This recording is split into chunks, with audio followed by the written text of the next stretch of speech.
인사드리겠습니다. 안녕하세요. 안녕하세요. 네, 오랜만에도 뵙는 것 같습니다. 네, 앞에 형제 자매님 강연 잘 들었고 호수에 비친 달 되게 좋은 부분 것 같아요. 딱 와닿는, 진짜 그렇다 그런 생각이 들어서 참 감사하게 잘 들었습니다. 오늘 이제 전도에 대해서 이제 나눠드릴 텐데요. 오늘 2과의 주제는 일반적인 전도 방법, 좀 딱딱하죠? 일반적인 전도 방법, 일반적인 하나님께서 우리로 하여금 어떻게 우리 주위에 있는 사람들에게 전도하게 원하시는가라는 부분에 대해서 주시는 만큼 나누도록 하겠습니다. 그 공과가 있으시면 이제 첫째 줄에 이렇게 적혀 있죠. 전도에는 정해진 공식이 없습니다. 사람마다 성격과 상황이 다르기 때문에 방법은 성령의 인도와 상대방의 필요에 따라 달라져야 합니다. 두 가지가 나오고 있죠. 성령의 인도와 상대의 필요에 따라서 그때그때 달라질 수 있는 게 바로 이제 전도다라고 말씀해주고 있습니다. 정말 그러한 것 같아요. 이 두 가지를 통해서 나라는 어떤 사람이 있는데 내라는 사람이 성령님께서 인도해 주시고 또 내가 마주하는 그 사람이 어떤 상황인지 사실 잘 모르잖아요. 어쨌든 우리 최선을 다해서 그 사람은 어떤 게 필요할까? 그 사람은 어떤 고민이 있을까? 아까 그 간증을 나눌 때에도 어떤 그런 필요의 시기들이 있단 말이에요. 그렇죠?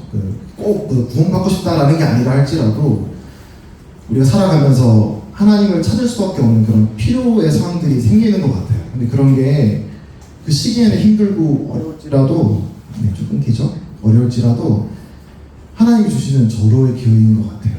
이제 내가 너 사랑한다, 내가 널 구원하기 원한다는 거를 알게 쉽지 않거든요. 풍족하고 내가 아무런 필요가 없으면 참 어려운데 하나님이 절실하게 필요한 마음이 들 만큼 마음이 낮아지고 어려운 상황을 겪게 될 때 하나님께서 더 특별한 또 더 큰 위로를 주시기 위해서 그런 상황들을 허락하신다라고 저는 믿습니다. 그래서 그런 상황 가운데 있는 그런 우리 주위인 사람들을 볼 때 우리가 눈여겨보면서 좀 하나님의 어떤 사랑의 전달자, 축복의 전달자가 되어서 그분이 하나님을 만나고 우리가 돕는 그런 일에 우리가 참 쓰임 받는 게 바로 이 전도의 골자다라는 생각을 갖게 됩니다. 이제 성경 오늘 좀 찾게 될 텐데 좀 번거로우시더라도 같이 성경을 찾아가면서 하나님 말씀하시는 것들을 한번 읽어보면 좋겠습니다. 마태복음 28장 18절에서 20절 말씀을 한번 펴보면 좋겠습니다. 마태복음 28장 18절에서 20절, 우리가 잘 알고 있는 우리 주님이 이 땅을 떠나시기 전에 주님과 함께 했던 당시에는 11제자였겠죠? 이제 가룟 유다는 없기 때문에 그 제자들뿐만이 아니라 주님을 따랐던 그 옆에 있던 제자들뿐만 아니라 주님의 모든 믿는 사람들, 저와 여러분들을 포함한 모든 성도들에게 주신 큰 사명이라고 우리는 이해를 하고 있습니다. 예수께서 나와 말씀하여 이르시되 하늘과 땅의 모든 권세를 내게 주셨으니 그러므로 너희는 가서 모든 민족을 제자로 삼아 아버지와 아들과 성령의 이름으로 세례를 베풀고 내가 너희에게 분부한 모든 것을 가르쳐 지키게 하라. 볼지어다 내가 세상 끝날까지 너희와 항상 함께 있으리라 하시니라. 하나님은 이 성경 구절 한 구절, 몇 구절 말고도 성경 전반에 걸쳐서 사실은 이 주제, 하나님의 나라가 확장되는 거, 하나님의 나라가 이 땅에 임하는 거, 그 뜻이 구약부터 신약 이르기까지 일관되게 하나님은 말씀해 보셨어요. 이스라엘 통해서도 말씀하시고 저와 여러분과 같은 교회를 통해서도 말씀하시고, 이스라엘은 거기에 어떻게 보면은 잘 충실하게 그거에 순종했던 선지자들이나 백성들도 있었지만 잘 하지 못했던 것 같아요.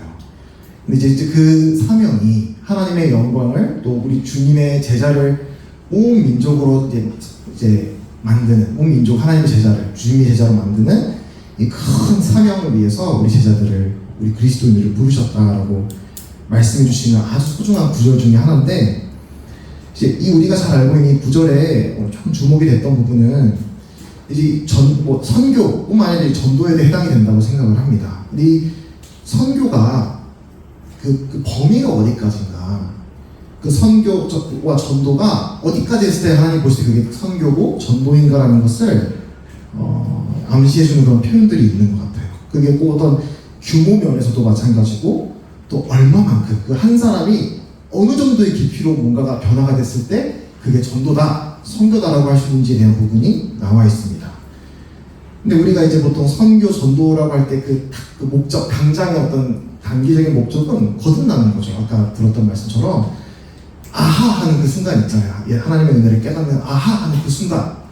그 순간이 어떻게 보면 이제 우리 어떤 전도나 선교의 어떤 당장의 짧은 어떤 그런 목적이라고 할 수도 있겠지만은 여기 보면은 이제 20절에 이 전도의 이 정도가 어디까지로 하나님 말씀하시냐면 내가 너희에게 분부한 모든 것을 가르쳐 지키게 하라라고 하는 말씀이라고 우리는 이제 주목해 볼 수 있습니다. 여기에는 이제 구원받고 난 이후에 저와 여러분 지금 우리 지금의 모습을 봐도 그렇죠. 나는 지금 우리 주님이 분부한 모든 것을 지키고 있나요? 네, 저는 안 그렇거든요. 그 쉽지가 안 되죠, 그렇죠? 주님 만나는 날까지 우리는 연약이 있고 실패할 수밖에 없는 그런 연약한 존재들인데 그 주님 만나는 그날까지 우리가 자라가고 주님이 분부한 모든 것을 지켜 행하는 것. 그 안에는 주님을 사랑하게 되고 주님을 더 의지하게 되고 실패 속에서도 주님을 더 은혜를 감격하여서 또 하나님께 사랑으로 화답하게 되고 이런 과정들이 포함된 말씀이라고 생각합니다. 그냥 기계적인 순종, 복종 여기에 그치는 게 아니라 하나님을 인격적으로 알아가면서 난 이렇게 부족한데 이런 나를 어떻게 그때 구원하셨을까? 이런 나를 아직도 하나님 날 포기하지 않으신다고? 라고 하는 하나님을 더 깊이 알아가는 이런 과정들이 다 포함된 게 소위 말하는 여기 안에 이제 하나님의 그 미션 안에 포함이 된 것입니다. 그래서 저는 이제 간혹 우리 이런 전도랑 양육을 이제 어느 정도 구분하는 게 필요하다고 생각을 하면서도 너무 지나치게 전도다, 양육다라고 보기에는 하나님께서는 이 전도와 또 이 선교의 사명을 주실 때 결국 그 하나님 바라보시는 그 끝 지점이 어디에 있느냐? 우리 각 성도가, 각 제자들이 우리 주님이 분부한 모든 것을 지켜 행하는 데까지 하나님은 바라보시고 있구나라는 것을 기억해야 된다고 하는 것이죠. 그러니까 우리가 이제 포기하면 안 되는 거예요. 나 자신에 대해서도 그렇고 우리 다른 이제 전도의 대상, 또 더 넓게는 양육의 대상을 바라볼 때 끝이 아닌 거예요. 거듭났다고 끝이 아니라 주님을 더 깊이 알아가도록 서로가 서로를 도와줄 그런 의무와 책임이 있다라고 저는 이제 보여집니다. 그래서 여기 계속 반복되는 표현이 모든 민족을 제자로 삼아. 여기에는 내가 전도해야 될 대상에 한계가 없어요. 나랑 이제 성격이 맞는 사람한테만, 같은 성별에게만, 아니면 같은 나이대에게만이 아니라 모든 민족, 모든 족속, 이 한계가 없는 것을 볼 수 있는 것이죠. 그리고 그 모든 사람으로 하여금 주님이 분부한 모든 것을 지켜 행하게 하는 것. 이거는 이제 우리 하나님께서 정말 영원에 걸친 프로젝트라고 말할 수도 있는 것 같아요. 세상 끝날까지 너희와 항상 있겠다고 말씀하셨는데 이 작업, 이 하나님께서 전도를 통해서든 제자 훈련을 통해서든 우리가 보다 하나님과 깊은 관계에 맺어가는 이 일련의 과정들은 거듭나는 한순간이나 아주 중요한 부분도 있지만 과정이라는 것을 우리가 잊지 말아야겠다라는 생각을 갖게 됩니다. 그래서 이거는 이 모든 족속으로 하여금 주님이 분부한 모든 것을 지켜 행하게 하는 이 전도라고 했을 때 저는 일단 부담스러워요. 내가 할 수 없겠구나. 나라는 작은 사람이 어떻게 이런 일을 할 수 있겠어요, 그렇죠? 근데 위로가 되는 사실 두 가지가 있다고 보여집니다. 이 일을 위해 함께 하신 우리 주님은 우리 18절 앞에 봤던 하늘과 땅의 모든 권세를 내게 주셨다. 하늘과 땅의 모든 권세를 가지신 이 주님이 우리와 함께 하신다는 것. 그리고 우리와 함께 하시는데 언제까지? 세상 끝날까지 함께 하시겠다고 약속하셨다는 이 두 가지 사실로 인해서 우리가 이제 이번 학기에 전도에 대해서 어떻게 하면 주님을 기뻐하는 그런 전도자, 증거하는 삶을 살 수 있을까라는 고민을 하게 되는데 하나님께서 정말 기뻐하시는 주제라고 생각을 합니다. 왜냐하면 하나님은 우리 모든 믿는 자로 하여금 이렇게 살기를 원하시기 때문에 여러분이 모든 족속, 경계선에 넘어서서 누군가한테 아웃리치를 해서 주님을 증거하고 그들로 하여금 아버지와 성령의 이름으로 세례를 베풀고 또 주님의 분부한 모든 것을 가르쳐 지켜 행하게 하도록 여러분이 하는 모든 봉사에 대해서 하나님 기뻐하세요. 왜냐하면 그게 하나님의 뜻이기 때문입니다. 그래서 이제 오늘 본문을 오늘 이제 본론에 들어가서 이제 세 가지 측면을 통해서 이제 특히 이제 삼위일체에 대해서 말씀을 하시잖아요. 우리 전도하라고 하는 이 일을 하기 위해서는 하나님이 배제된 상태로는 절대 이루어질 수 없는 일이라는 것을 볼 수 있어요. 성부와 성자, 성령, 이 하나님의 온전한 삼위일체 하나님께서 우리와 함께 하셔야만 우리가 또 올바른 방식, 오늘 이제 방법에 대해서 얘기를 주제를 갖고 있는데 올바른 방법으로 하나님이 기뻐하시는 방식으로 전도할 수 있지 않을까 생각을 하게 됩니다. 먼저 이제 아버지 하나님에 대해서 한번 생각을 해볼 수 있는 점은 먼저 아버지 하나님의 창조주 하나님에 대한와 나의 관계를 한번 생각해 볼 수 있을 것 같습니다. 제일 먼저 우리가 전도하기 위해서는 나라는 사람을 또 잘 이해해야 되는 것 같아요. 그 시편 139편 16절에 이런 구절이 있더라고요. 내 형질이 이루어지기 전에 주의 눈이 보셨으며 나를 위하여 정한 날이 하루도 되기 전에 주의 책에 다 기록되었나이다.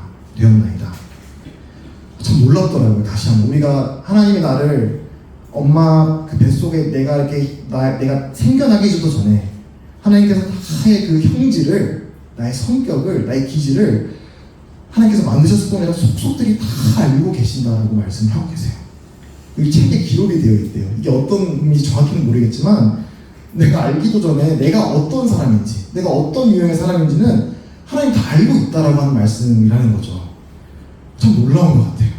그게 의미와 목적이 있다라고 성경은 말씀하시는 건데 그 창조주 하나님과 나의 관계 속에서 내가 어떤 사람인지, 나는 어떻게 다른 사람과 관계를 맺는지, 또 내가 살아가는 이 세상과 이 사회는 하나님이 만드신 피조 세계, 창조하신 세계인데 이 세계는 지금 어떤 모습인지 이런 것들을 우리가 잘 이해해야 된다고 생각을 합니다. 이제 우리가 많이 했던 얘기를 나누는 MBTI, 디스크, DISC, 성격 유형 검사들이 많이 있죠. 또 예전에 청년회 할 때 5가지 사랑의 언어 이런 것들이 다 보면은 어떤 분들 이런 거 싫어하세요. 이거 무슨 인본주의적인 철학 이러면서 이렇게 좀 하시는 분들이 있어요. 이해는 되는데 우리가 주님 안에서 내가 어떤 사람이고 또 타인이 어떤 사람인지를 이해하는 것은 참 지혜로운 일이라고 생각을 합니다. 그래서 이제 유인몰 1문단 끝에 보면은 무엇보다 자신답게 자연스러운 태도로 접근해야 하며 실수를 통해 배우는 겸손이 필요합니다라고 적혀있죠. 자신답게 자연스러운 태도로, 이게 정말 되게 눈길이 가더라고요. 위로가 되기도 하고. 그러니까 다른 사람이 되려고 노력하지 않아도 되는 거예요. 전도 잘하는 분들이 이렇게 있죠. 그렇죠. 전도에 아주 은사가 있고 또 정말 주님께서 들어쓰시는 그런 분들이 계세요. 형제님이든 자매님이든. 근데 내가 그런 사람이 되지 않아도 된다라고 하는 말씀인 것이죠. 그래서 저도 이제 제 주위에 그런 사람들이 계세요. 정말 막 그런 깃발 들고 나를 따르라 하면서 정말 용감하게 용기 있게 정말, 그리고 또 복음의 열매, 구원의 열매도 참 많으신 그런 분들 보면 너무 부럽더라고요. 야, 저 사람은 어떻게 저렇게 낯선 사람한테 가서 또 그렇게 길에서 얘기도 하고 할까. 이제 그런 거에 대해서 되게 좀 부러워하기도 하고 따라해보려고 하기도 하고, 또 막 사람들을 되게 이렇게 유머러스한 그런 분들이 계시잖아요. 그러면 막 사람들의 분위기를 편하게 해주고, 또 그분의 어떤 엄청 큰 장점인 거죠. 탤런트고. 이제 그걸 되게 부러워한 적이 있어요. 그래서 저도 막 따라해보려고 무리수를 던졌다. 네, 반응이 굉장히 이상해진 적도 있었고. 그런 이제 어떤 주님 안에서 우리가 또 나를 개발하고 좀 좋은 방향으로 가려는 노력은 중요한 거지만은 또 이제 또 자유로운 부분도 있다라고 하는 거죠. 하나님이 나를 이런 성격과 나의 이런 기질로 만드신 거는 하나님이 그렇게 하신 거예요. 그래서 내가 아닌 뭔가가 돼서 전도자가 되겠다 이게 아니라 나 안에 있는 모습 그대로 이제 하나님께 나를 들어쓰실 수 있는, 누군가에게 참 조금이나마 어떤 그런 하나님이 원하시는 그런 방향으로 영향을 끼칠 수 있는 그런 나로서 하나님께 드리고 싶다, 드려야겠다라는 마음이 중요하지 않나 라는 생각을 갖게 되었습니다. 그래서 이 창조주 하나님, 그 요한일서 2장에서도 이제 그 신앙의 성숙에 대한 부분을 말씀을 하세요. 그래서 어떤 사람들은 아비로 불리는 사람들도 있고, 뭐 어린아이로 불리는 사람들도 있고, 청년이라 불리는 그런 부류들도 있는데, 거기 이제 아비들에 대한 그 구절들을 보면 아주 흥미로운 표현이 나오는 게, 아비들아, 내가 너에게 쓴 것은 너희가 태초부터 계신 이를 알았으니요라는 말을 2번이나 반복을 합니다. 아비들에게는 창조주 하나님을, 태초부터 계신 그 창조주 하나님을 알고 기억하는 게 그 신앙 안에 성숙한 그런 아비들의 특성으로 말씀해주고 있다는 게 참 눈여겨 보여집니다. 그래서 이 창조주를 바로 아는 것은 그분이 만드신 이 피조 세계를 아는 것과 직결된 문제다. 그냥 하나님이 배제된 그런 세상 학문으로 나를 알고 세상을 아는 건 문제가 되겠지만, 하나님 안에서, 주님 안에서 이 창조주 하나님의 세상을 왜 만드셨나, 하나님은 나를 왜 만드셨고, 이런 환경을 왜 허락하셨고, 나는 또 왜 이런 기질과 이런 성격을 가지고 태어났고, 또 이런 잘 안 바뀌는 부분도 있고, 또 내가 겪는 세상에 망가진 모습들이 있잖아요. 왜냐면 우리가 죄라고 하는 영향 아래 살아가는 이 세상은 망가져 있기 때문에, 부서져 있기 때문에 우리는 많은 부조리와 고통 속에서 살아가잖아요. 그렇죠? 이런 게 왜 일어날까? 그리고 나는 왜 주님 안에서 나의 현재 가족과 친구들과 어떤 관계 속에서 살아가는가? 이제 구원받았다라고 해서 우리 인생 가운데 던져진 이런 질문들이 싹 한 번에 해답을 다 받지는 않는 것 같아요. 지금도 저는 그런 질문들을 던지거든요. 이런 상황이 왜 허락하셨지? 나는 왜 이게 잘 안 되지? 왜 나는 이런 성격인데 고치고 싶은데 잘 안 되지? 이런 생각을 하거든요. 근데 이런 거는 우리 삶 전체에 벌써 계속 배워가야 되는 그런 질문들인 것 같아요. 한 번에 구원 받다고 이제 우리 전도 프로그램 훈련하니까 이거 다 무슨 이렇게 뭐라 그러죠? 이렇게 답지 딱 해가지고 탁탁탁 사람들에게 답지를 주시는 그런 문제가 아닌 것 같아요. 우리도 알지 못하는 그런 문제 속에 살아가는 그런 존재들이다. 그러나 이제 주님 안에서 하는 이런 고민과 이런 내적인 씨름, 저도 이제 여기에 계신 분들 중에 이제 침례받기 전과 후를 경험한 그런 청년들이 계세요. 얼마나 소중한지 돌이켜 생각하면 정말 기적 같은 일이거든요. 절대 당연한 게 아니더라고요. 모임에서 자랐든 안 그렇든 구원받는다라고 하는 거는 그냥 일어날 수 있는 일이 아니라 정말 기적 같은 일이라고 저는 믿습니다. 근데 그런 일들을 볼 때 이런 고민과 씨름이 다 있더라고요. 근데 우리가 이런 고민과 씨름을 하는 부분에 있어서 참 좋은 점이 뭐냐면, 우리가 이 전도에 대한 사람들과 연결할 수 있는 끈이 그런 질문과 씨름과 고뇌를 통해서 만들어지는 것 같아요. 나는 구원받았으니까 다 알고 있어. 난 해답이 있어. 해답이 있죠. 해답이 있는데 그렇게 하면은 우리가 연결하기 쉽지 않잖아요. 그렇죠? 근데 우리가 정말 주님을 필요하는 사람들과 연결이 되고 뭔가 공통상을 가지려면 공통점이 있어야 되잖아요. 근데 그게 뭐냐면 이 죄 아래 살아가는 세상 속에서, 망가진 세상 속에서 아직 풀리지 않은 질문들을 우리도 갖고 있고, 믿지 않는 사람들도 갖고 있다라고 하는 거죠.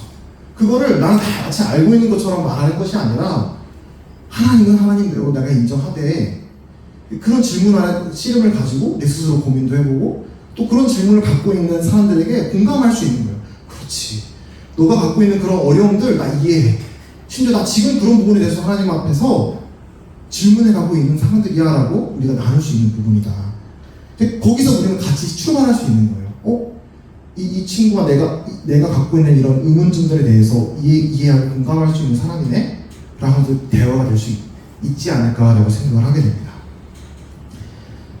그래서 우리 모든 사람이 다 삶의 의미와 행복을 추구하기 때문에 삶에서 의미를 찾고 싶어하는 것은 모든 사람들의 특징이라고 생각을 합니다. 추구라고 생각을 합니다.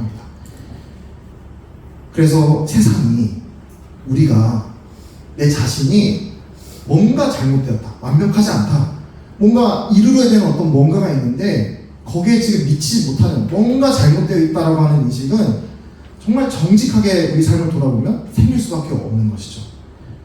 그런 것들을 우리가 이제 주위에 있는 구도자들에게, 또 주님을 잘 모르는 사람들에게 나눌 수 있지 않을까. 그래서 이런 고민과 씨름을 하시라라고 말씀을 드리고 싶어요. 그게 이상한 게 아니라, 물론 이제 믿음이 필요한 게 있죠. 그런 고민과 씨름 때문에 하나님의 믿음이 막 흔들리고 이제 그러면 조금 우리가 좀 주의를 해야 되겠지만, 그게 아니라 하나님은 믿음은 믿음대로 가지고 있지만, 하지만 풀리지 않는 문제에 대해서 씨름하고 탄식하는 것은 지극히 자연스럽고 일어날 수 있다라고 성경은 말씀하고 있어요. 그 로마서 8장에도 그렇게 말씀하고 있죠. 로마서 8장 22절에 21절부터 보면은 이 질병과 죽음과 범죄와 온갖 부조리, 예기치 않은 이런 세상의 고통들로 인해서 이게 뭐냐면 창조주 하나님으로부터 단절되어 이런 결과들이거든요. 그렇죠? 이걸로 인해서 탄식하는 사람들이 있어요. 세 가지에 대해서 얘기하는데 21절 그 바라는 것은 피조물도 썩어짐의 종로를 탄 데서 해방되어 하나님의 자녀들의 영광에 자유에 이르는 것입니다. 피조물이 다 이제까지 함께 탄식하며 함께 고통을 겪고 있는 것을 우리가 압니다. 누가 탄식한다고요? 첫 번째, 피조물들이. 하나님이 지은 이 세상이 탄식하고 있다라고 얘기를 하세요. 정상적인 상황이 아니에요. 우리 그걸 물론 잠깐 우리 마음에 좀 좋은 그런 평화로운 좀 아름다운 일들이 생길 수 있지만 본질적으로 죄 아래에 있는 이 세상은 이 고통받고 탄식하고 있다라고 말씀을 하십니다. 23절 그뿐 아니라 우리 곧 성령의 처음 익은 열매를 받은 우리까지도 속으로 탄식하여 양자될 것 곧 우리 몸의 속량을 기다립니다. 두 번째 누가 탄식하시나요? 우리 성도들 아직 이르지 않은 그 하나님의 이 몸의 구속 그걸 간절히 사모하면서 바라면 바랄수록 지금 현재 이런 우리 삶 가운데 일어나는 온갖 부조리함들이 있잖아요. 그렇죠? 이거에 대해서 아무것도 안 느끼는 거는 병들어 있는 거예요. 탄식할 수밖에 없죠. 세 번째 26절 이와 같이 성령도 우리 연약함을 도우시나니 우리는 마땅히 기도할 바를 알지 못하나 오직 성령이 말할 수 없는 탄식으로 우리를 위하여 친히 간구하십니다. 우리 성도들의 연약 또 이 죄 가운데 있는 병들어 있는 세상들을 바라보시면서 또 특별히 성도들을 위해서 탄식하시는 분이 계신데 바로 성령님 하나님께서도 이 말할 수 없는 깊은 탄식으로 죄 또 우리 인간의 연약의 문제를 바라보시고 있다. 하나님의 마음이라고 말씀을 하십니다. 그래서 이제 이 전도할 때 이런 우울의식은 정말 금물인 것 같아요. 나는 알고 있어.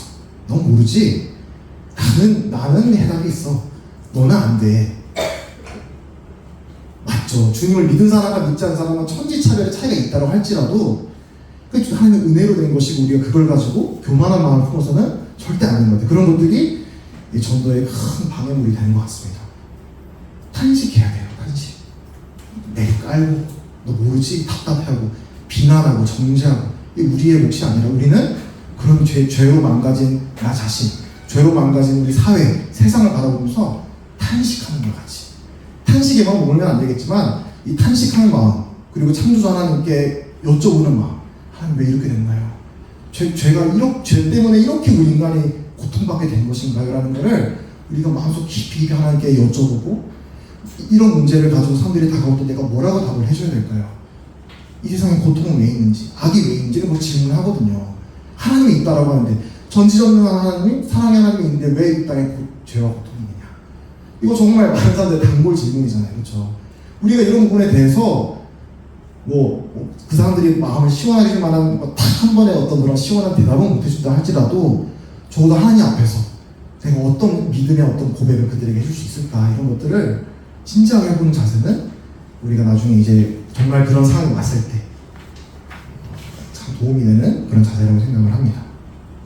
그래서 이 창조주 하나님, 아버지 하나님과의 관계에 있어서 우리가 적용해볼 문제는 이런 탄식하고 창조주 하나님과의 관계에서 내가 어떤 사람인지 기억하고 이런 모든 것들의 대척점에 있는 삶, 정반대의 삶이 뭘까 했을 때 그거는 문제인 거죠. 문제가 되는 삶은 은사가 없는 것도 아닌 것 같아요. 말재주가 없는 것, 사람과의 대인 어떤 관계, 이런 기술, 또 우리 한국인들 제일 좋아하는 것, 센스, 그런 거 아닌 것 같아요. 그런 거 괜찮아요. 그런 것들은 좀 부족해도 괜찮은 것 같아요.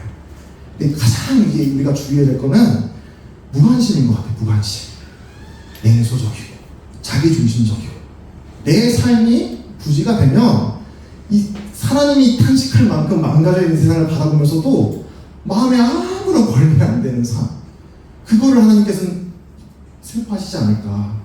하나님 슬퍼하실 것 같아요. 그래서 최근에도 말씀을 보는데 예수님께서 이스라엘 이제 예루살렘 들어오셔서 성전에 막 이렇게 막 장사하는 걸 보면서 이제 막 엎으시면서 너희가 만민이 기도하는 하나님의 집을 이 도둑의 소굴로 만들었다고 책망하시거든요. 근데 이 말씀을 묵상해 보면은 그게 단순히 그냥 하나님 교회 안에서 아니면 하나님의 집 안에서 물건 사고 팔지 말라 그런 얘기를 하시는 게 아닌 것 같아요. 그 백성의 마음, 특별히 그 지도자들의 그 사람들의 영적인 모범이 되는 그런 사람들이 마음이 어떤 사람이 되어 있으냐면 이기적인 사람. 만민으로 뻗쳐나가도록 하나님이 부르셨는데 지금 당장의 나의 어떤 금전적인 어떤 이해타산을 고려해서 상대방의 어떤 그런 뭔가 어떤 손해를 초래하더라도 내 삶만 잘 영위가 되면 괜찮아요. 그런 자세에 대해서 주님께서는 아주 슬퍼하셨다라고 생각을 합니다. 마찬가지로 우리도 돌아보면 좀 좋지 않을까. 저도 참 부끄러운 얘기지만은 막 이렇게 성격적으로 사람한테 막 관심을 막 가지는 그런 스타일은 아니에요. 그래서 저의 어떤 도전이 그거예요. 참 사람에게 관심을 가지고 저 사람 어떤 삶을 살고 있을까? 또 생각을 하더라도 이렇게 더 그 이상 나가지 못하는 그런 연약이 있는데 주님은 어쨌든 우리가 주님의 그런 탄식하는 마음과 긍휼하는 마음에 우리가 동참하길 원하신다라고 생각을 합니다. 이 두 번째로는 우리 성자 예수님 아들, 하나님의 아들 예수 그리스도에 대해서 한번 생각을 해보길 원하는데요. 주님에 대해서 생각해 볼 때 첫 번째로 생각해 볼 포인트는 우리가 사람들을 인도해야 될 대상이 누구인가라는 것을 기억해 보면 참 좋겠다 생각이 듭니다. 요한복음 1장 14절 보시면은 여기 한 제자들의 모습이 나오거든요. 요한복음 1장 14절 이튿날 예수께서 갈릴리로 나가려 하시다가 빌립을 만나 이르시되 나를 따르라 하시니 주님 부르실 때 이 제자들은 누구를 따르냐면 주님을 따르라. 나를 따르라는 말이 많이 반복이 되죠. 46절에 보시면 이 빌립이 나다나엘에게 가서 얘기를 해요. 나다나엘이 이르되 나사렛에서 무슨 선한 것을 할 수 있느냐? 빌립이 이르되 와서 보라. 여기 이제 이 빌립이 막 대단한 그런 어떤 엄청난 전도 스킬을 사용하지 않았지만 아주 단순한, 하지만 이 안에 정말 그 전도의 정수가 담겨있는 그런 행동을 했다고 생각합니다. 그거는 전도는 우리가 다른 사람을 주님에게로 인도하는 일이다. 와서 보라. 4장 29절, 우리 지난주에도 사마리아 여인 만나신 예수님에서 우리가 배웠는데 그 예수님을 만나고 너무 기쁜 우리 사마리아 여인이 가서 전도합니다. 4장 29절에 보면은 내가 행한 모든 일을 내게 말한 사람을 와서 보라. 이는 그리스도가 아니냐 라고 하면서 마을 사람들을 불러가지고 예수님께로 초대하죠. 여기서도 와서 보라. 그래서 42절에 보면은 그 여자애가 말하되 이제 마을 사람들, 이제 예수님으로부터 직접 말씀을 듣고 놀라우면서 이제 이 마을 사람들이 고백을 합니다. 그 여자에게 말하되 이제 우리가 믿는 것은 너의 말로 인함이 아니니 이는 우리가 친히 듣고 그가 참으로 세상의 구주인 줄 알미라 하였더라. 이게 와서 보라라고 하는 말씀을 우리가 좀 잘못 이제 인용을 해석을 해서 그냥 이제 결국 내가 간 게 아니라 구도자가 우리 교회 오도록 그냥 우리 기다리면 된다 이렇게 생각 안 하시죠, 그렇죠? 네, 그런 말씀이 아닙니다.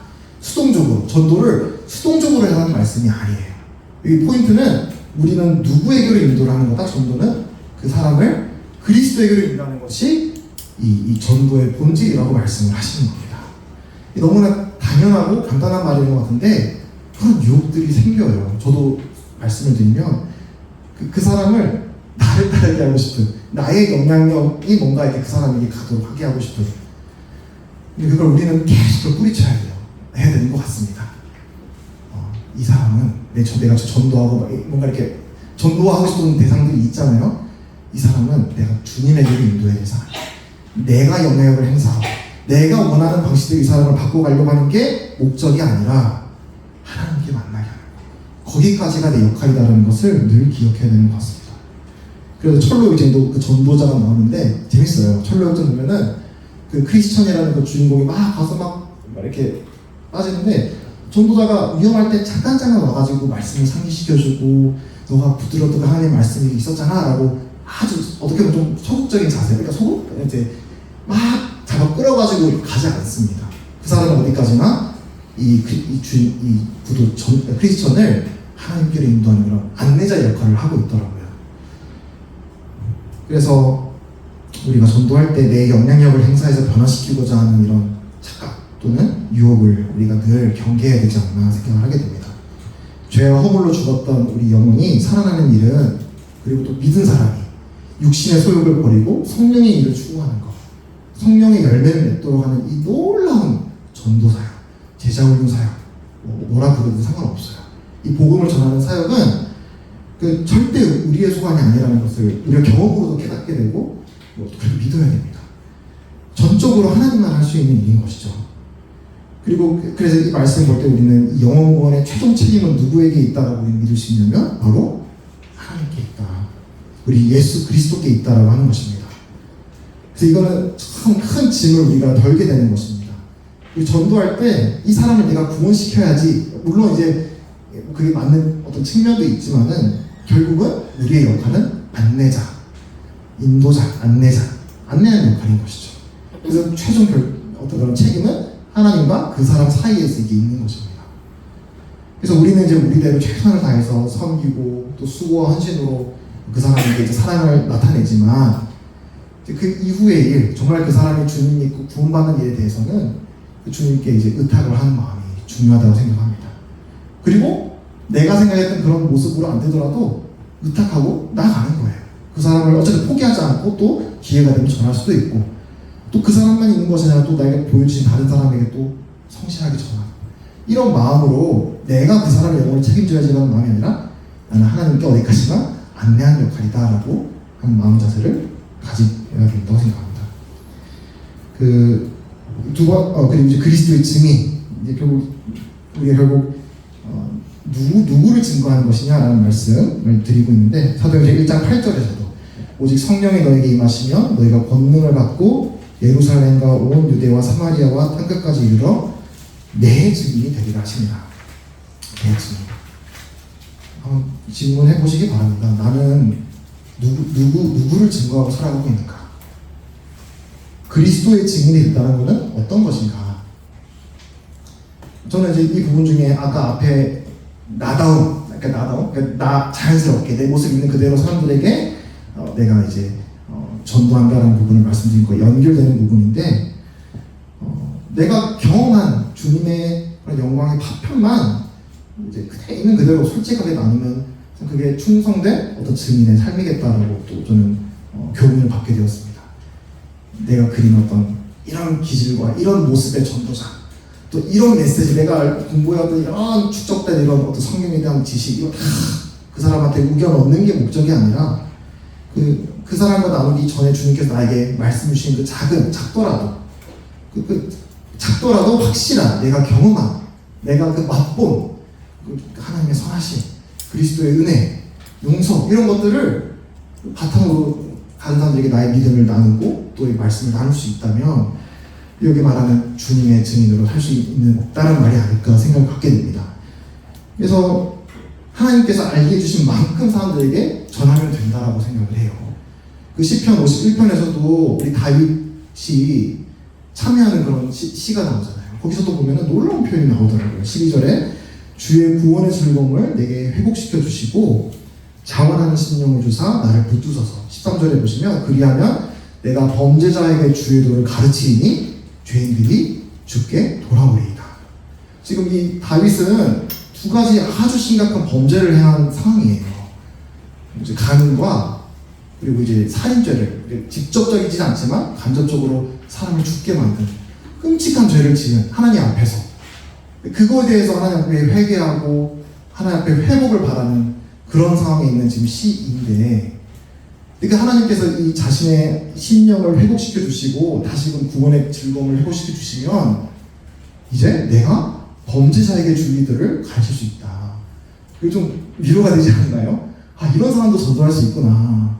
이렇게 하나님 앞에서 멀리 떨어졌던 사람이 하나님 앞에 자복하고 돌아와서 하나님 용서해 주세요라고 하나님의 그 용서를 경험한 뒤에는 무슨 우리 인간적인 마음 그런 마음이 들잖아요. 무슨 명치도 없지. 어떻게 그냥 조용히 살 것이지 전도를 할 수 있어? 라고 생각할 수 있는데 그렇지 않다라고 하는 거죠. 하나님은 그 경험한 그 하나님의 용서를 바탕으로 나 같은 사람도 구원받았어요 라고 하면서 하나님의 은혜를 전할 수 있는 자격을 받게 된 것이다 라고 저는 생각을 합니다. 바울도 그렇죠. 죄인 중에 괴수와 같았던 가장 자기가 얼마나 흉폭하고 사나웠던 사람인지를 깊이 절감할수록 나는 이 하나님의 은혜의 복음을 전하지 않을 수밖에 없겠다. 그래서 이 전도의 어떤 요건이 하나님 앞에서 이런 고상하고 막 실수 안 하고 이런 삶이 아니라 하나님을 경험하면 되는 것 같아요. 하나님을 경험하면 하나님의 어떤 분지를 내가 정말 마음으로 아멘으로 내가 화답할 수 있을 만큼 확실한 하나님의 어떤 그런 어떠하심을 내가 경험한다면 그게 나의 무기가 되는 거예요. 그걸 가지고 그 총알을 가지고 이제 전장에 나가는 것이죠. 내가 경험한 그 하나님을 나누는 것입니다. 누구보다 이 전도자의 본을 잘 나타내신 분이 우리 주님이시죠. 온유함으로, 겸손함으로. 그냥 사람들에게 그냥 이제 이 은혜를 나타내셨다고 해서 그 죄를 묵인하시거나 그걸 인정하시지는 않으셨습니다. 이 분명한 무엇이 어둠이고 무엇이 빛인지에 대해서 분명히 말씀하시면서도 또한 그 가운데 온유함으로, 겸손함으로 은혜 가운데 주님은 하나님의 나라에 대해서 선포하셨습니다. 그래서 우리 지난 시간에 또 들었던 말씀을 계속 반복을 하지만 베드로전서 3장 15, 16절 알죠? 이제 너희 마음에 그리스도를 주로 삼아 거룩하게 하고 너희 속에 있는 소망에 관한 이유를 묻는 자들에게 대답할 것을 항상 준비하되 이 자세가 나오죠. 자세히 동시에 방법이겠죠. 온유와 두려움으로 하라. 이런 소망에 우리가 소망을 가질 수 있는 이런 이유에 대해서 교만하게 너는 그것도 몰라? 나는 알고 있어. 이런 게 아니라 온유함으로 두려움으로 한때 나도 그런 소망이 없었던 그런 사람이었던 그런 자격 없던 사람이잖아요. 그렇죠? 그거를 기억하면서 그들에게 사랑으로 기다려주는 마음으로 잘 이해를 못해도 다시 또 사랑하는 마음으로 그 사람들을 대하는 게 이제 어떤 방법은 딱 한 가지가 정해져 있지 않더라도 그런 마음을 가지고 사람을 대하게 될 때 상대방 그거를 이제 또 사랑으로 가질 수 있지 않나 생각을 합니다. 그리고 또 주님이 보이신 또 하나의 전도자의 본은 고난과 핍박을 피하지 않는 것입니다. 우리 지난 요한계시록에 대해서 배울 때에도 마지막 환난 날에 그 성도 하나님 안에 있는 예수 그리스도 안에 있는 믿음을 가진 사람들의 그 삶의 특징이 뭐냐면 고난이었잖아요. 핍박 그리고 인내. 마찬가지로 우리가 이제 믿지 않는 세상에서 어떤 메시지를 던지게 될 때 반드시 찾아오는 고난이 있다고 생각을 합니다. 내가 미움받을 행동을 해가지고 사람들이 날 미워하면 뭐 그거는 이제 우리가 고쳐가야 되는 거죠. 그런 것도 인정하고 제가 참 부족합니다라고 인정하고 그런 거는 이제 시정하는 것인데 그게 아닌데 그냥 나는 하나님 앞에서 빛 가운데 살아가다 보면 그 빛이 싫은 사람들이 있어요. 그 어둠인 사람들은 빛이 싫습니다. 너만 착해? 너만 무슨 뭐 그래? 그래서 내 어둠이 드러난 게 싫기 때문에 하나님을 기뻐하는 삶을 살고자 한다면 또 하나님 말씀하시는 그 기준과 또 그 메시지를 세상에 전하게 되면 싫어할 수밖에 없어요. 나는 그렇게 안 살거든. 그러니까 나를 정죄하는 것 같고 그런 거를 너무 이상하게 생각하지 말라고 하는 것입니다. 요한복음 15장 18절 세상이 너희를 미워하면 너희보다 먼저 나를 미워한 줄 알아. 예수님도 말씀하셨어요. 이상하게 여기지 말라. 당연하다. 왜냐하면 세상이 나를 먼저 미워하기 때문에 너희가 나를 따르는 삶을 살게 되면 내 메시지를 전하게 되면 세상이 너를 미워할 수밖에 없다라고 말씀하셨습니다. 이런 인격적인 면에서 우리 주님은 또 본을 보이셨고 또 이제 유인물에 보시면 여기 이제 세 번째 문단, 네 번째 문단에 실천할 일, 피해야 일 해가지고 쭉 나옵니다. 나중에 그 이제 분반하실 때 한번 읽어보시면 좋아요. 저도 이거 이제 책 참고해서 요약을 한 건데 한번 읽어보시고 여기에 이게 무슨 말이지? 라고 이제 의문이 드는 그런 표현들도 있고 이거는 또 나랑 비춰봤을 때 좀 적용을 해야겠는데 이건 좀 부족한데 이건 어떤 의미지? 이런 것들에 대해서 나눠주면 좋겠습니다. 이제 결국 여기 요지도 방법의 지혜가 있다고 하는 것입니다. 그냥 인격만이 아니라 사람을 대할 때 하나님께 그 사람에 맞는 그런 지혜로운 방법들. 이제 이걸 쓴 알프레드 깁스라고 하는 형제님이 본인의 어떤 경험과 또 성경을 연구하면서 어떤 경험하게 된 이런 노하우들 이제 이런 것들을 말씀해주고 있는 거예요. 근데 이거는 절대적인 어떤 규범은 아닙니다. 리스트 세워가지고 이거 안 됐으니까 너는 틀렸어, 이게 아니라 이런 것들은 하나의 조언인 것이고, 이런 것들을 우리 삶가운데 어떻게 적용할 것인가, 이런 것들은 한번 이제 각자 고민해보면 좋겠습니다. 이제 마지막으로 이제 성령님에 대해서 아버지 하나님, 아들 예수님, 그리고 이제 성령님에 대해서 말씀드릴 텐데요. 성령님께서 우리가 전도할 때 어떻게 관여하시고 개입하시느냐 라는 문제에 대해서 한번 말씀드리기 원합니다. 왜냐하면 성령님은 정말 중요해요. 최근에도 여러 형제님들을 통해서 제가 이제 공부하고 있는 성경 공부 어떤 그룹에서도 이걸 배우게 되는데, 성령님이 참 중요하더라고요. 우리가 이제 성령님이 참 중요한 분이시구나. 우리 각 그리스도인들 그리고 교회에게 실제적으로 뭔가를 할 수 있는 능력을 주시고 우리에게 임재하시고 우리를 이끌어 가시는 분이 성령님이라고 성경은 분명하게 말씀을 해주고 있습니다. 그래서 모든 우리 신약교회 성도들, 우리 그리스도인들은 이 성령님으로 충만해지고 또 성령님의 인도하심을 받는 것을 추구해야 된다라고 말씀을 하십니다. 에베소서 5장에서는 이 성령님의 충만이 뭔가라고 우리 이제 생각을 할 수 있잖아요, 그렇죠? 이걸 뭐랑 대조를 하냐면 술 취한 것과 대조를 해요. 술 취하는 거랑 술 취하지 말고 성령으로 충만하라는 말씀하십니다. 이 두 가지가 뭔가 공통점이 있지만 양 끝에 있는 그런 느낌이니까 그렇게 말을 했겠죠, 그렇죠? 이제 술에 취하면 어떻게 되냐? 나의 의지가 약해지고 뭔가 내가 원치 않는 그런 방향으로 어떻게 보면 술이라고 하는 것으로 나의 어떤 말과 행동과 생각이 지배되는. 근데 그 반대가 바로 이제 성령님의 충만이라고 하는 것이죠. 성령님은 아주 인격적이신 분이기 때문에 내가 원치 않으면 성령님은 우리를 막 이렇게 억지로 그분의 꼭두가시처럼 이렇게 조종하시지는 않습니다. 우리가 하나님의 사랑과 은혜가 너무 감사해서 나에게 베풀어준 사랑이 너무 커서 하나님 뜻대로 제가 살고 싶어요 라고 우리가 스스로 내려놓을 때 그때 이제 움직이시는 분이 성령님이세요. 그래서 우리의 생각과 말과 행동을 이 합당한 전도 가운데 우리 들을 수 있는 가장 강력한 동력은 바로 성령님이시다. 그래서 성령님은 우리 단순한 느낌이나 감정이 아닌 거 잘 아시죠? 그렇죠? 이제 무엇보다 성령님은 살아계신 하나님, 인격체이시며 성령님이 가장 이제 분명하게 역사하시는 방법 중에 하나는 바로 하나님의 말씀. 하나님의 말씀과 성령님은 항상 같이 역사하시는 것 성경에서 여러 번 얘기를 하고 있습니다.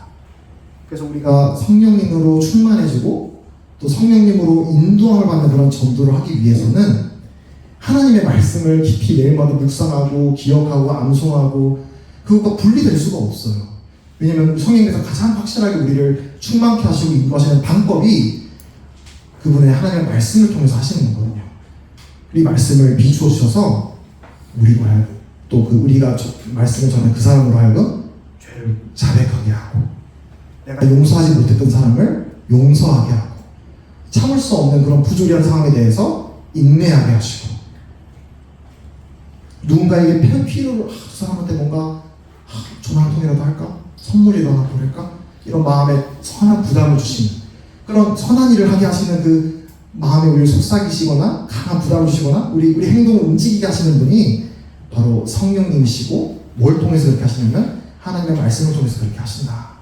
그래서 언제나 이 하나님의 말씀을 가까이 하시고 암송하시고 또 하나님과 항상 이렇게 대화하는. 근데 참 어렵습니다. 저도 이걸 잘해서 이렇게 말씀드리는 게 아니라 참 어려운 것 같아요. 금방 내가 원하는 대로 쉽게 돌아서는 게 참 우리 연약인 것 같은데 말씀 들었으니까 또 저도 이제 말씀 준비하면서 이렇게 보여주셨으니까 또 그렇게 주님 앞에서 우리가 또 다짐하는 거죠. 주님 또 한동안 잊고 살았네요. 주님한테 뭐 이렇게 선택 하나 할 때 기도 하나 안 했네요. 주님께 여쭤보지도 않았네요. 주님 이제부터는 기도할게요. 여쭤볼게요. 주님 내 곁에 계셨는데 제가 주님 없는 것처럼 제가 대우했네요. 라고 하나님께 고백하고 자백하고 하나님과 걸림이 되는 죄에 대해서 하나님께 아뢰고 용서를 구하고 다시 빛 가운데 하나님 앞에 나오는 계속 그런 과정들이 반복이 필요한 것 같습니다. 성령님의 충만과 인도를 받기 위해서는요.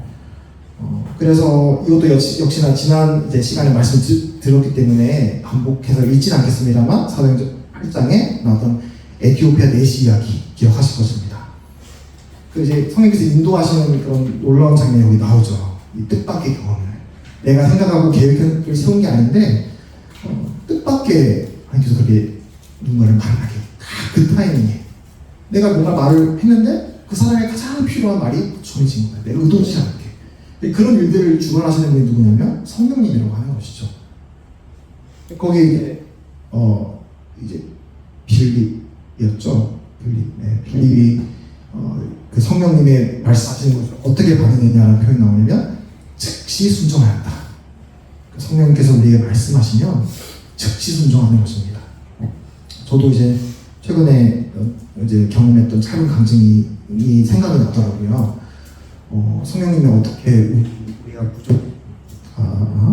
우리의 부족을 채우시나라는 걸 이제 경험을 하게 되는데 외국인 이제 나오시는 분들 중에 이제 그냥 생활이 어려운 분들이 계세요. 이제 타지 생활하는 어려운 분들이 많이 있지 않겠어요? 그래서 그 중에 이제 뭐 일하는 직장 이런 데서 이제 뭐 월급 문제나 이런 것 때문에 계속 이제 갑질을 하는 거예요. 한국인 사장님이.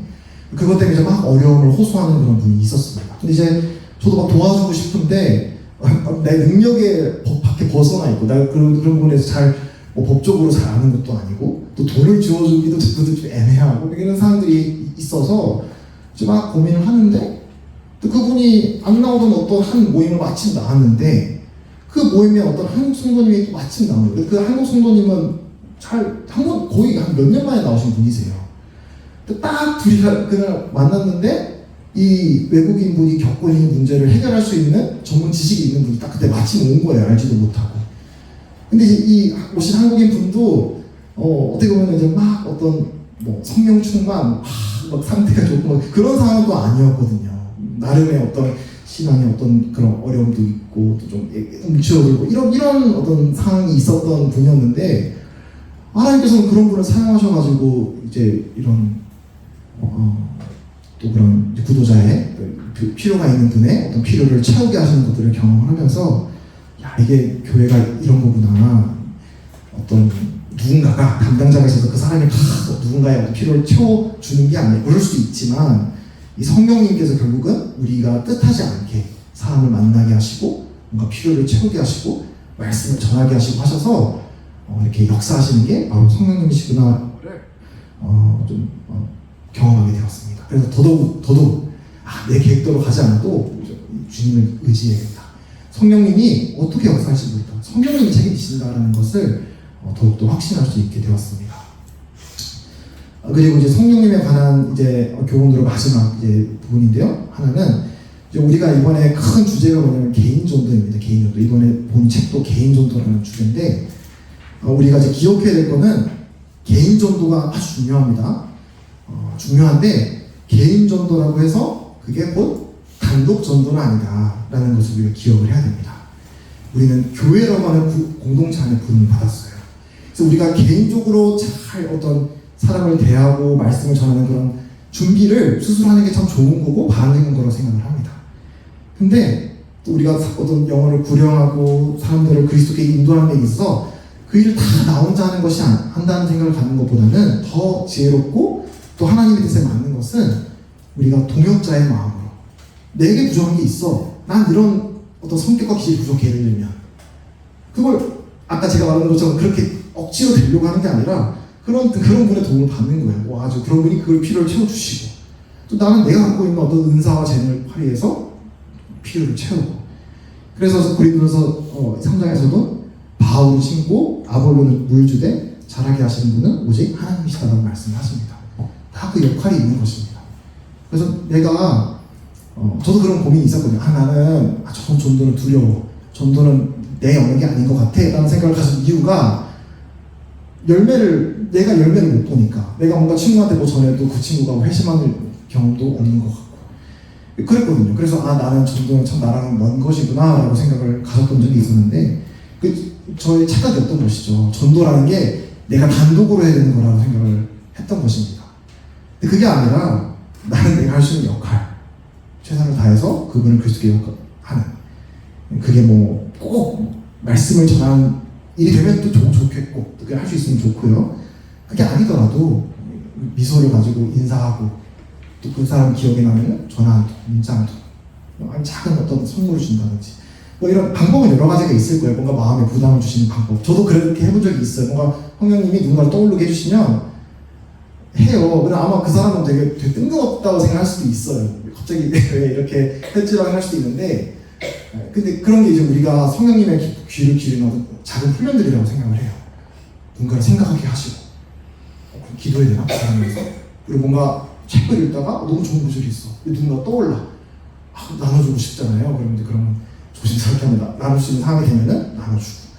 이런 것들이 우리가 성령님의 음성에 귀 기울이면서 빌립처럼 에디오페 내시를 이제 이렇게 만나게 됐던 그 전도자처럼 우리도 성령님의 음성이 우리 마음가운데 들려주시는 것 같으면 그거를 즉시 순종하는 그 결과가 어떻게 되는 거는 주님께 맡겨드리고 나는 주님의 음성에 정직하게 단순하게 이제 순종하는 그런 훈련을 우리가 이제 이번 학기도 계속 해나가면 좋겠다는 생각을 가지게 됩니다. 그래서 시간 좀 걸리는데 마무리하겠습니다. 그래서 피치 못할 환경에서 단독으로 전도하는 경우가 있습니다. 그렇게 할 수밖에 없는 경우가 있다고 생각을 합니다. 하지만 가장 이상적인 방식은 우리가 그리스도의 몸의 지체이기 때문에 그 주님의 몸이 유기적으로 연결이 되어서 우리 전도 일에 합심하여 함께 동역하는 것. 그래서 바울이 얘기하죠. 우리는 하나님의 동역자들이요. 같은 우리 고백을 할 수 있는 거예요. 저와 여러분들은 하나님의 동역자들입니다. 이 전도에 있어서 개인적으로 전도하지만 단독으로만 하지는 않는다. 우린 다 하나님의 전도회를 위해 부름받은 동역자들이다라는 것을 기억해 주시면 좋겠습니다. 그래서 오늘 이제 아버지 하나님, 아들 그리고 성령님의 이름으로 세례를 베풀며라는 그 하나님의 대사명을 시작을 하여서 우리가 하나님의 온 민족으로 하여금 우리 사람들로 하여금 하나님을 제자 삼고 그 주님이 분부한 모든 가르침들을 분부하신 것들을 가르쳐 지켜야 하는 이 일에 있어서 결국 제가 말씀드리고 싶은 거는 이제 누가 관여를 하셔야 되냐면 이 삼위일체 하나님 우리 삶 가운데 관여하셔야 된다.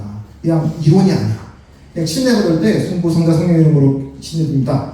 그런 어떤 그냥 공식의 의미가 아니라 정말 우리의 삶, 이 전도뿐만 아니라 사실 그리스도인 전체거든요. 이게 이 삼위일체 하나님과 다 연결되어 있고 우리 신앙의 근본을 이루는 게 바로 이 삼위일체 하나님이다 라는 것을 교훈을 주셔서 말씀을 나누었습니다. 그래서 아버지 하나님에 대해서는 우리가 창조주를 기억하고 나를 이해하고 또 우리가 무관심하고 냉소적인 그런 자주로만 세상을 바라보는 게 아니라 하나님의 그 탄식의 마음으로 세상을 바라보자. 우리 주 예수 그리스도에 관해서는 주님이 보이신 그 증인의 본을 따라서 또 이제 겸손하게 온유하게 은혜로서 또한 진리는 타협하지 않고 인격은 성숙해 가되 그 방법 면에서는 지혜롭게 그리고 성령님에 관해서는 우리가 매일 삶 가운데 성령님의 예기치 못한 우리에게 들려주신 그 음성에 우리가 즉각 반응하고 그걸 캐치해낼 수 있는 그 귀를 기르자 경건의 훈련을 하자라는 것. 그리고 우리는 개인 전도는 하지만 단독 전도는 하지 않는다. 우리는 교회로서 부르심을 받았고 함께 하나님의 일을 위해 동역하는 동역자들이다라는 것을 우리가 기억하면서 구체적인 질문들이나 또 이런 실천사항들, 경계에 대해서 이런 것들을 또 분만 시간에 나눠주시면 좋겠습니다. 기도하고 마치겠습니다. 아버지 하나님 감사합니다. 오늘 하나님 은혜로 또 청년 형제자님들 이 자리에 모아주셔서 하나님 말씀 듣고 또 주님이 명하신 이 전도 구원받지 못한 사람들에게 복음 전하는 이 귀한 일에 우리를 어떻게 드릴 수 있을까 이런 부분들을 분만 시간에 나누게 될 터인데 주님 함께 해주시고 우리들에게 지혜를 주시고 또 용기를 주시고 또 하나님 마음을 우리 마음 가운데 가득 부어주셔서 하나님의 마음으로 우리가 지금 마음 가운데 두고 있는 그 친구, 가족들에게 우리 주님의 사랑을 증거할 수 있도록 주님 도와주시옵소서. 이 시간 주님께 감사드립니다. 이 모든 것 주 예수님으로 기도했습니다. 아멘. 감사합니다.